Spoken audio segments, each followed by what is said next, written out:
To degas the hammer, we need to make sure we're absolutely safe. That requires us to make sure that the magazine is empty, void of ammunition, and that there is not a projectile in the barrel.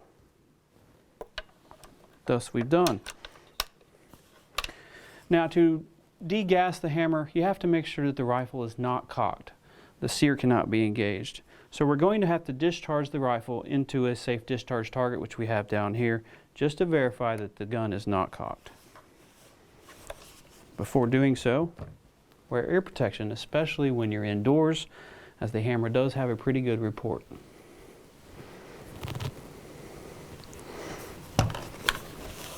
Cock the rifle,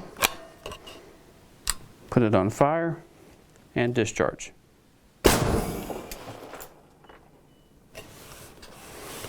Put it on safe. Let's double check, make sure there are no projectiles in the magazine.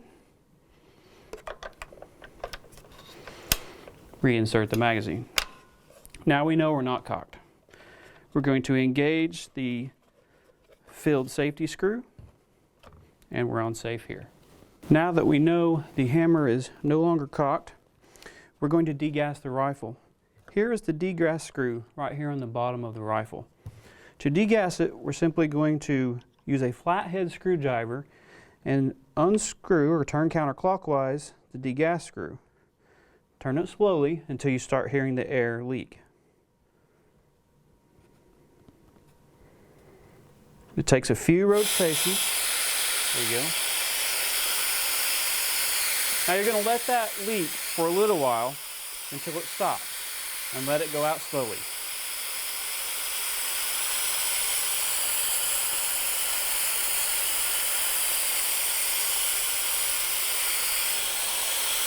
It's best to always keep that degas screw pointed away from you, and remember to keep your face and your hands away from the magazine well area.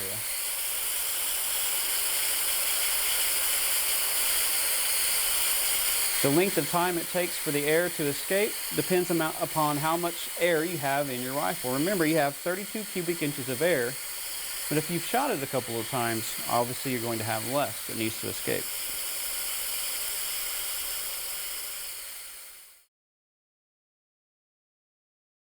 Okay, I no longer hear air coming out of the degas screw.